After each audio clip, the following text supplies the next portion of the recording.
Family Theater presents The Professor Was a Cheat. From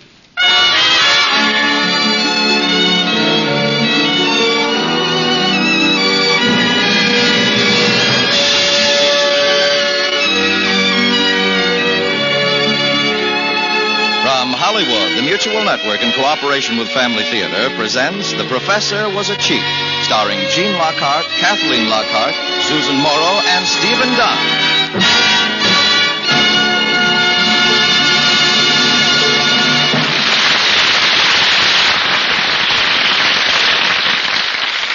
And now to our drama, The Professor Was a Cheat, starring Gene Lockhart as Professor Dunbar, Kathleen Lockhart as Mrs. Worth, Stephen Dunn as Phil, and Susan Morrow as Carol.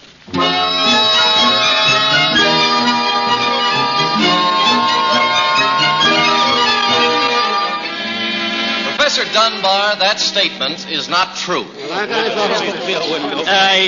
I'm obliged to agree with you, Mr. Wilson. Then, sir, you admit... I hardly think my statement, prior to interruption, calls for admission of anything on my part.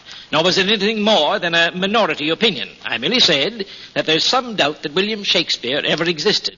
And I was about to say it's believed in some circles that the name William Shakespeare is pseudonymous, nom de pluminous, or, Mr. Wilson, a pen name. Sorry, sir. Intelligent. What? Now, we were discussing Act 5, Scene 3 of Macbeth, in which the bard hints at psychoanalysis as... yes, Miss Henshaw, what is it? Professor, do you suppose there's any truth to the rumor that William Shakespeare was really the pen name used by Ben Jonson? That's an interesting point, Miss Henshaw. Many hold to that opinion, but it seems hardly likely, since Shakespeare died in 1616, while Jonson lived till 1637. And two, between those years, Jonson spent a great deal of his time as the bard's eulogist. Now, Miss Henshaw, would you put aside a successful pseudonym in favor of eulogizing a man who never existed? I thought so. Professor. Now we hear from Mrs. Wilson.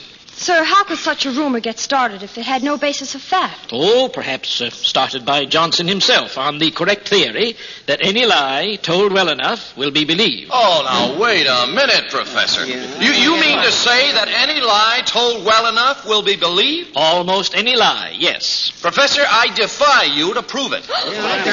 Quiet, please. Mr. Wilson, I do not like you. I have not liked you since the beginning of this term, and it's with the utmost revulsion that I contemplate having to spend more time and energy disliking you through the next 2 terms. Now, you've defied me to prove that what I say is true. Now, this puts a severe strain on our teacher-student relationship, but it gives me a long-sought opportunity, to wit. If I do prove this statement true, will you withdraw from this class? Professor. Quiet, please. Well, Mr. Wilson, in the vernacular of the gamers, put up or shut up. What's in it for me when I win? Now, the class will do well to remember the final grades are not yet in. Mr. Wilson, in regard to the unlikely occurrence of your winning, were I you, unwholesome thought, I shouldn't let it keep me awake nights. But since stakes must be put up, would you consider this an adequate stake? For the remainder of your stay at this university, an apartment at the Regal Arms, rent-free. Are you kidding? Certainly would, Professor. How could you work a deal like that, Professor? Oh, it wouldn't be difficult for me to work a deal like that. You see, I own the Regal Arms. Now, Mr. Wilson, if you and your wife would call for me there this evening, we'll discuss the terms of the agreement. We'll be there, sir. Very good. Now, Act 5, Scene 3, Macbeth. Canst thou not minister to a mind disease?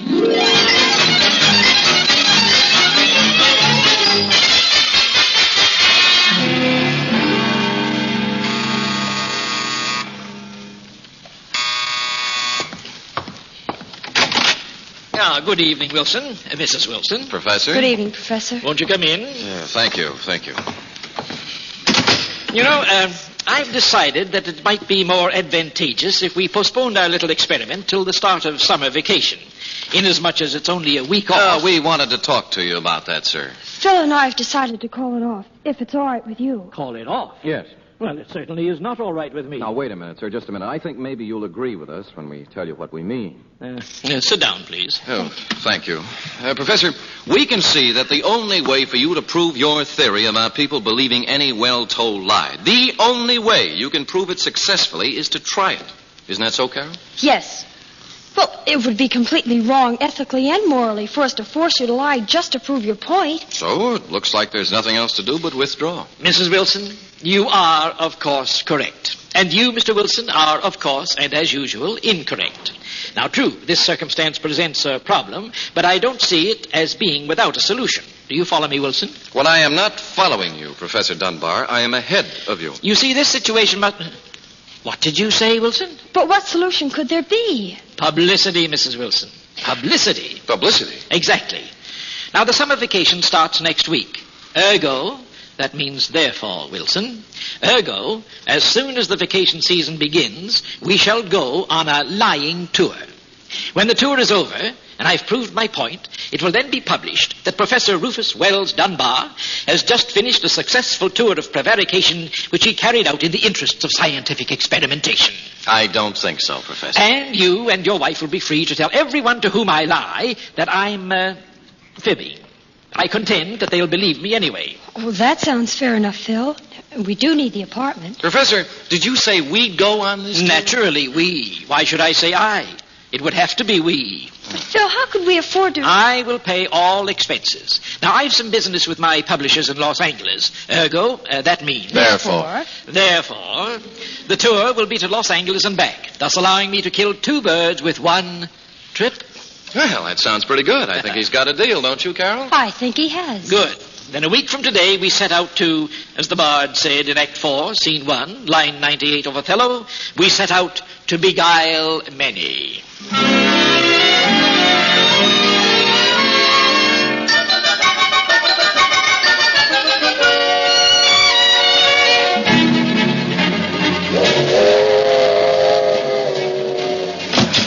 Carol, I'm a nervous wreck. What do you mean? What's happened? Well, do you know what he told us? So help me, I don't see how he had the time. Professor Dunbar has every kid on this whole train. Kid. The adults, too. He's got them all believing I'm the Lone Ranger. The Lone Ranger? Yeah. Oh, Phil, that's priceless. Yeah, you just keep laughing, baby. He told all the men on the train, you're the mystery-voiced siren on the radio, the lonesome gal. Oh, no.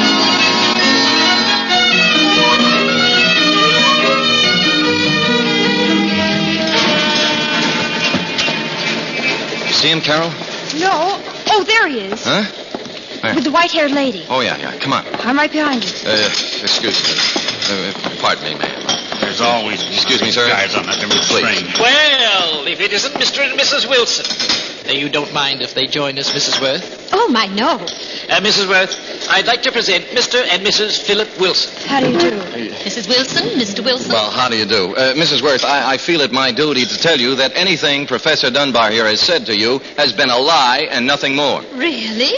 Well, to tell you the truth, Mr. Wilson, I rather suspected it. And for your information, Wilson, I was just telling Mrs. Worth how much I admired her hat. Hat? Oh, Mrs. Worth, I better explain. Wilson, mustn't explain the rules of the game. You said all you can. Have you two eaten yet? No, we haven't, and I'm famished. How about you, Phil? Well, You just write what you want on the check. The waiter will come along and pick it up. I've ridden on trains before, Professor. That's rather a novelty, isn't it? Huh? The waiter picking up the check, I mean. It would be an innovation, and I dare say it would be quite a stimulus to railroad passenger transportation. Have you a pencil, Professor? Yes, here you are, Miss Wilson. Yes, railroading has made some tremendous strides since I was in the business. You were a railroader, Professor Dunbar? Oh, yes. Here it comes. What phase? I was a locomotive designer. Oh, my. Oh, no. Oh, yes.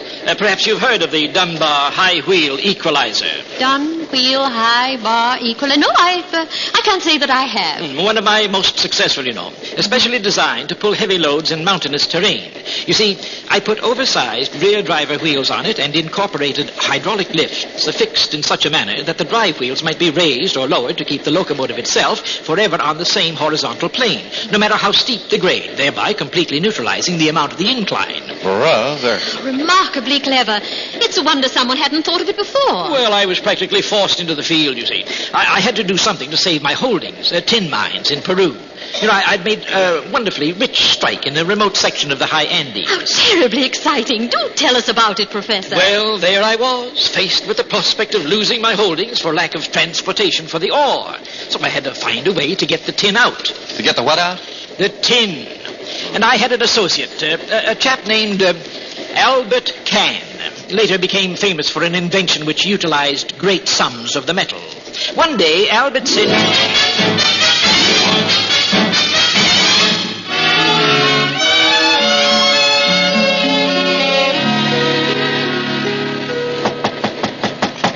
Come in. Well, I thought I'd come in and gloat for a bit while the porter makes up my berth. No, sit down, Professor. You know, by and large, indications are that I've won the first round. Ergo? That means therefore, Professor. Touche, Mrs. Wilson. Ergo, nothing. One round doesn't make a fight. What's that you're doing? This, Professor, is a list of your victims. Victims? Tomorrow morning, before the train gets into Los Angeles, Carol and I are going to talk to these people and see whether they believed you Or whether they were just being kind to an old man. You see, the first round isn't over yet. Oh, I was believed. A good actor knows when he's doing his part well. But Wilson, I don't like to admit this, the idea's a good one. Must have been your wife's, huh? Listen, Professor, Oh, now stop it. Now, both of you listen to me. We're all going to have to be together for a while, at least till the silly contest is over. Now, why don't you boys shake hands? And break clean. Come out, fight. Well, at least shake hands and try to get along. Well, Prof? It can't do any harm. Here's my hand on it, Wilson. Phil. Well, Phil. Now, that's the shake hands part. Now for the break clean. I think I'll be going to bed. I've got a hard day over a hot lie ahead of me tomorrow. And by the way, is Mrs. Worth on that list of yours? Right at the top. Oh, charming woman. Lost her husband some years ago. Oh, you might get her address when you talk to her tomorrow. I might drop a note of apology. That's all I'd want it for. I'll be glad to. Seems like a very good idea. Yes, splendid. Good night. You know, I don't get it. I just don't get it. Don't get what? Well, I thought he hated me, and now he... Oh, Phil. When you were in the Army, we both found out what being lonely is like. You know, I think maybe, well, college professors can get lonely, too.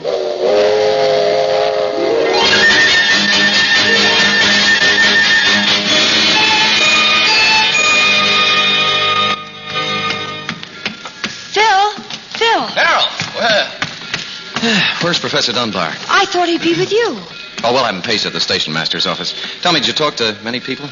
Yes, I did. How about you? And? Thought he was nuts. Oh, but one little old lady. And her? She was nuts. Mr. Wilson! Yoo-hoo! Mr. Wilson, wait! Oh, Mrs. Worth. Well, how are you this morning? Hello there. When I didn't see you this morning, I was afraid you'd gotten away. Oh, Professor Dunbar isn't with you. Yeah, we lost him somewhere, Mrs. Worth. We were just going to the station master's office, hadn't paced. Oh, isn't that a coincidence? So was I.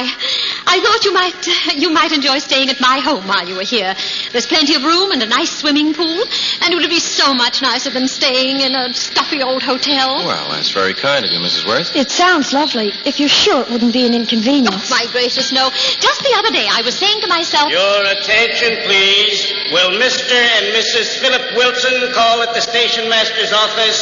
Mr. and Mrs. Philip Wilson call at the station master's office, please. Sounds like the professor beat us to the punch. You have to get up pretty early in the morning to be ahead of Professor Dunbar.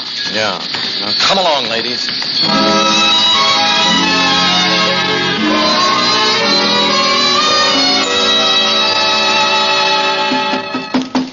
You two up yet? Come on in, Professor. Oh, a delightful woman. Completely charming. Well, I take it you've been up for some time. Yes, and I tell you, the two of you should have been with us. A glorious sunrise. Glorious. A symphony. A veritable angelic choir of pastels, slowly expanding. Food for the soul. Wow. What happened to you? I went for a short pre-breakfast canter with Mrs. Worth. She's quite an equestrian and very erudite. Did you know that she's an authority on Oriental glottology? Knows Oriental languages better than I do. No. Well, almost better. And yet she believed those absurdities? Oh, I'll never understand women. Never. Well, the good lady would like us to accompany her to some sort of club luncheon downtown. We'll be waiting for you downstairs. Now, hurry up. Dear one, the world is waiting for the sunrise. Well, what do you suppose has happened to him? Too much sun, maybe. Or too much moon? Yes, I'd say old Ruth Dunbar's been moonstruck.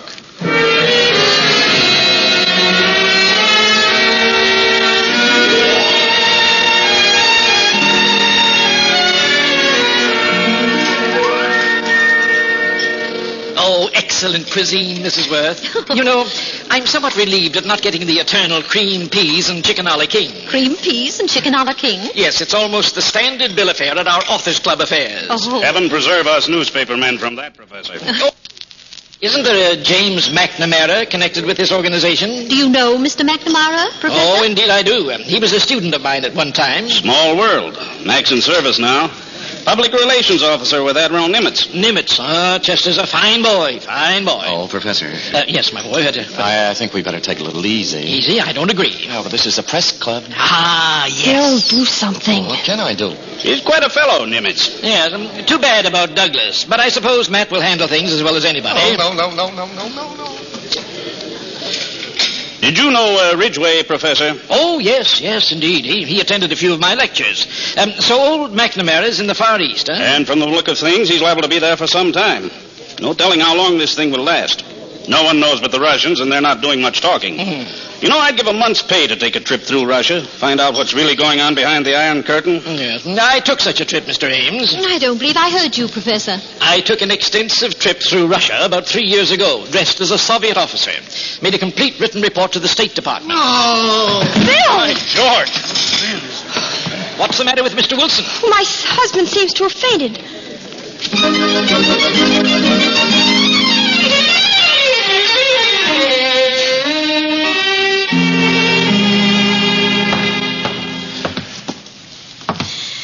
I'm afraid you're going to wear a hole in my floor, Mr. Wilson. Sit down, Phil. why did he do it? Why to the whole Los Angeles Press Club? Dear, relax. Relax. Carol, he's talked to reporters from every major newspaper in the country for 3 days, out of one press conference into another. Where's the snowballing going to end? Well, he's proving his point, all right. What's all this fuss about, Mr. Wilson? The professor seems to be making a lot of sense, and he's having such a good time. Well, can't you talk to him, Mrs. Worth? You and he have been taking those long walks in the evening.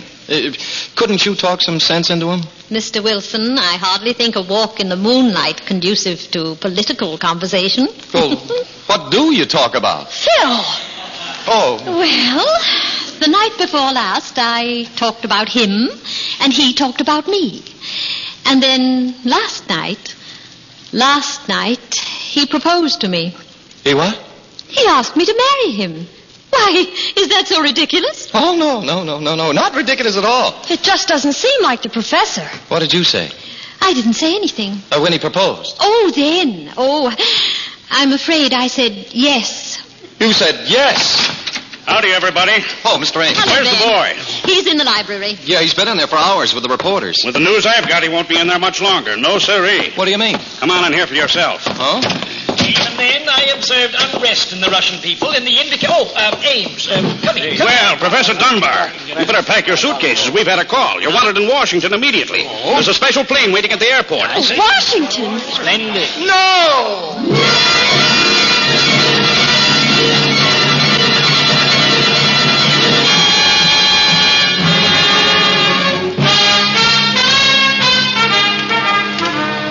Now, look, Professor, you can still make a clean breast of it. Well, why don't you? It'll save so much trouble. Trouble? I don't think we'll have any trouble. How can you say a thing like that? How can you... Phil, the girls. Excuse me, young lady. I have an appointment. Professor Rufus Wells Dunbar. Oh, yes, Professor Dunbar. He's been waiting for you. Thank you. Right through this door, please. Thank you. I hope he's not upset. Professor Dunbar, you're here at last. Will you go right in, please? Thank you. Now, Phil, you and Carol had better wait here for me. I won't be long. Here, I'll open the door for you.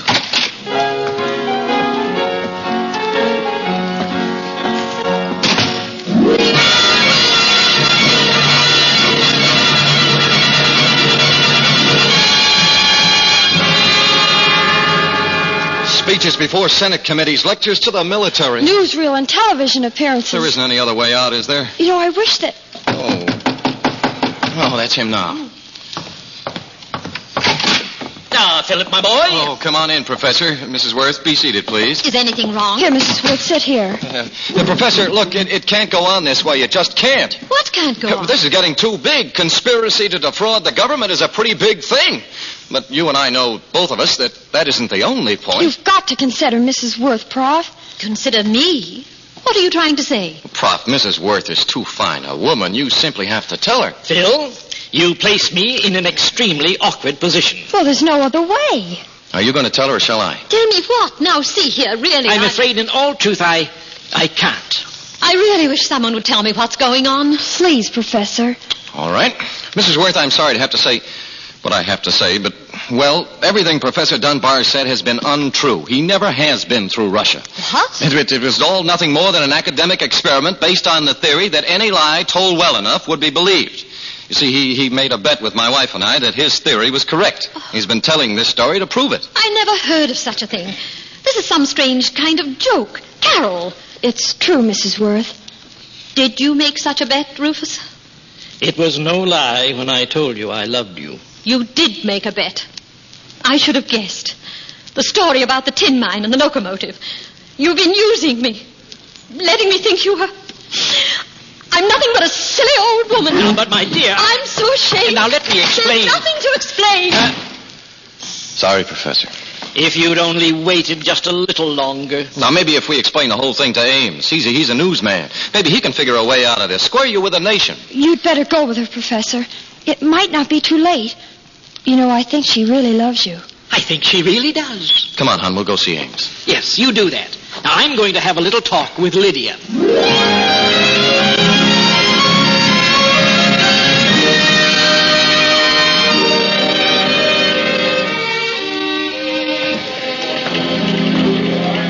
I wish it weren't true, Mr. Ames, but that's the story. So it's all a big lie, hmm? Nothing else. I want you kids to see something. Now, where'd I put... Oh, here it is. It's all right here in this file. I'm going to get a Pulitzer Prize out of my series on the professor, and here's why. Take a look at this, you two. Oh, what's this? I remembered Professor Dunbar saying he'd made a complete report to the State Department when he got back from his trip. So I just went to the State Department and asked for it. That's the whole file. Almost 3 years old. Well, Phil, if it wasn't a lie... And everything's all right. He was telling the truth. Why, the old cheat. Oh, but what about Mrs. Worth? Mr. Ames, can I take this file for a few minutes? Sure. Come on, baby. We've got to get to the station and stop. Don't lose that file. Don't worry. Not a chance.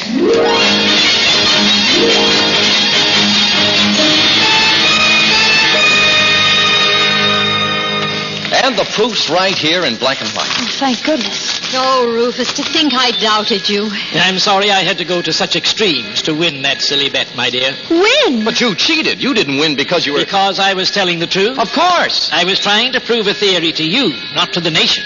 My lie was believed. Well, I don't get it. Well, that's why you're the student and I'm the professor. My lie was to you when I made you believe that I was lying.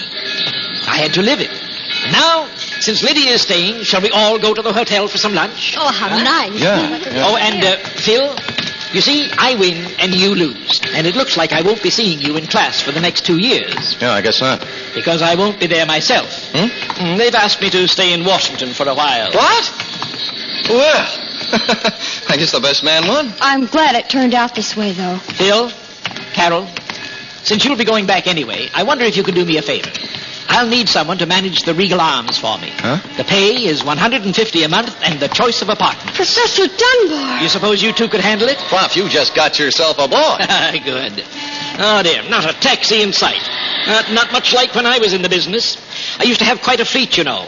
I had an associate, a fellow named Albert Yellow. Oh, no. Taxi!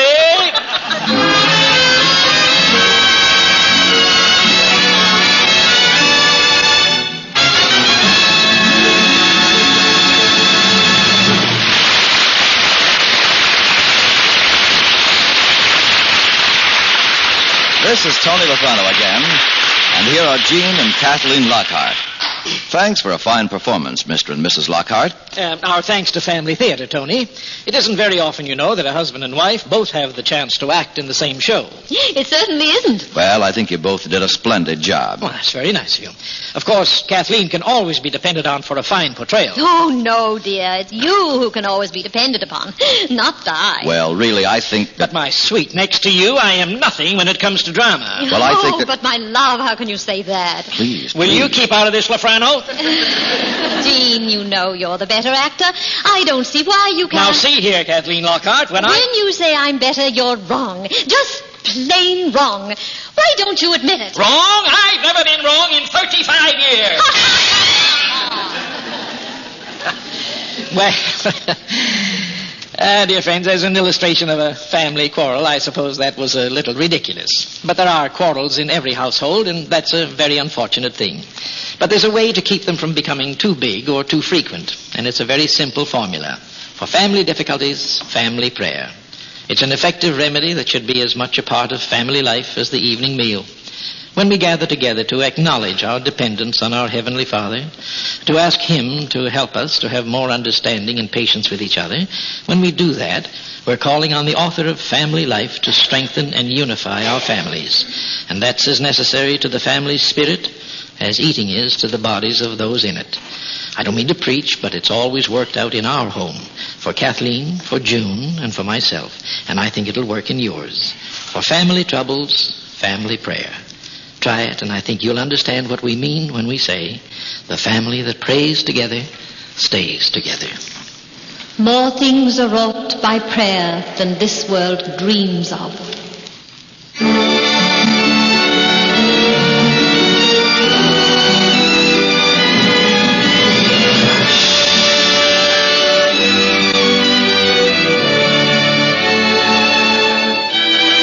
From Hollywood, Family Theater has brought you Jean Lockhart, Kathleen Lockhart, Stephen Dunn, and Susan Morrow in The Professor Was a Cheat. Others in the cast were Paul Maxey, Martha Shaw, and Billy Baucom.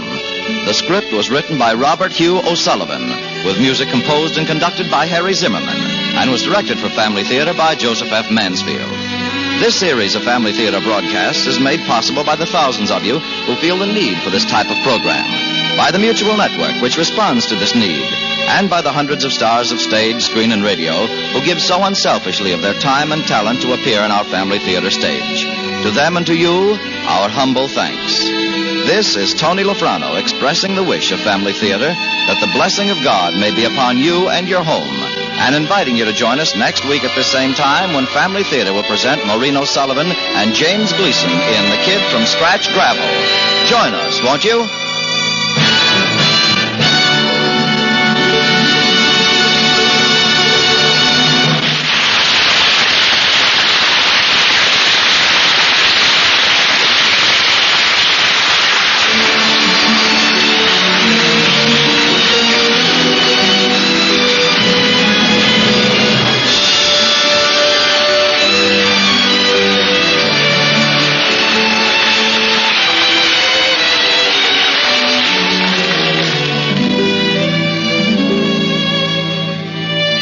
Family Theater is broadcast throughout the world and originates in the Hollywood studios of the world's largest network. This is the Mutual Broadcasting System.